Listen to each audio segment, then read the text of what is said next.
What if I told you the more effective you are as a leader, the more likely you are to be attacked, ignored, or pushed out?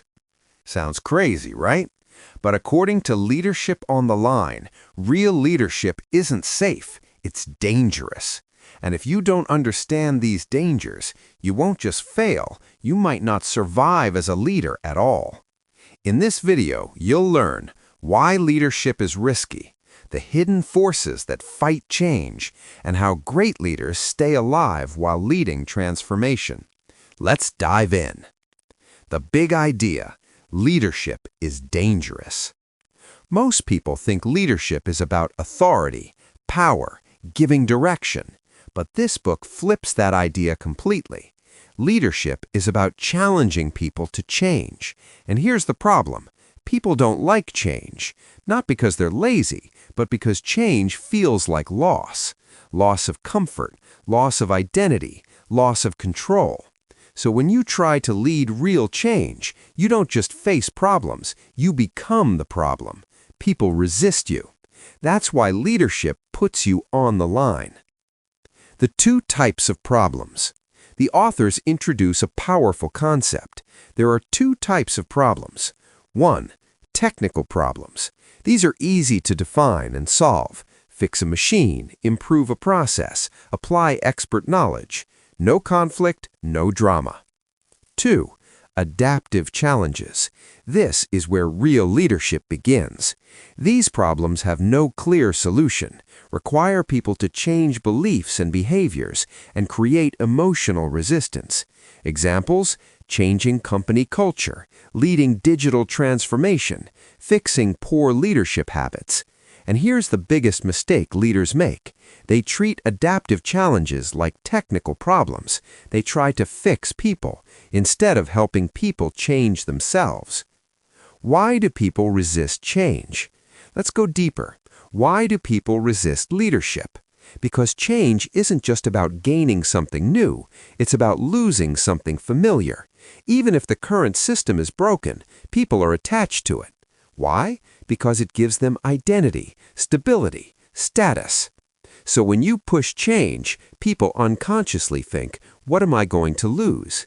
And then they react by ignoring you, criticizing your ideas, or even trying to remove you.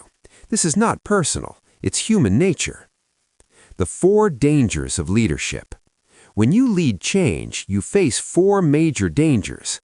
1. Marginalization. You get pushed to the sidelines. Your voice stops mattering. 2. Diversion. People distract from the real issue.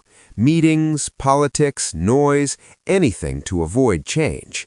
3. Attack. Criticism becomes personal. People question your motives, not your ideas.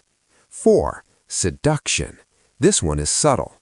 You get promoted, praised, comfortable, and slowly you stop pushing change. You trade impact for comfort. Most leaders don't fail because they lack intelligence. They fail because they can't survive these pressures. So how do you lead without getting destroyed? The book gives 5 powerful strategies. 1. Get on the balcony. Imagine you're dancing in a crowd. You can't see the whole room. Now imagine stepping onto a balcony. You see everything clearly. Great leaders do both. Act on the ground, observe from above. They don't get lost in the chaos. 2. Think politically. Leadership is not just about being right, it's about building support. You need to build alliances, understand power dynamics, and stay connected to different groups. Change doesn't happen without influence. 3. Orchestrate the conflict. Here's a surprising truth. You should not eliminate conflict, because conflict equals energy for change. But you must control it. Too little conflict, nothing changes.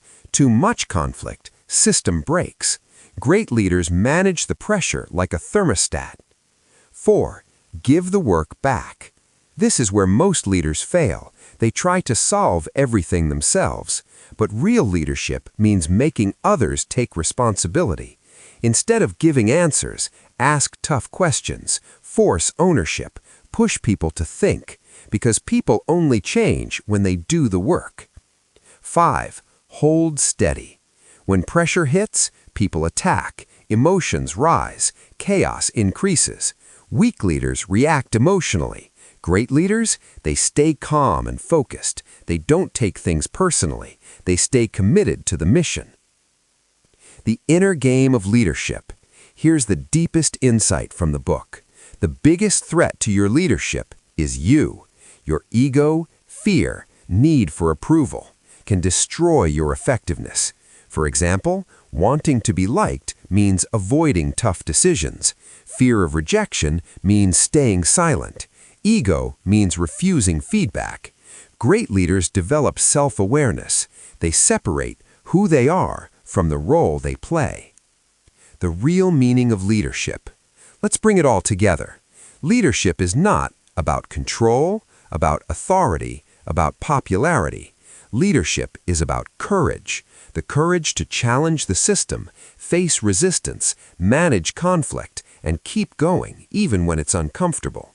Because real leadership disturbs people before it transforms them.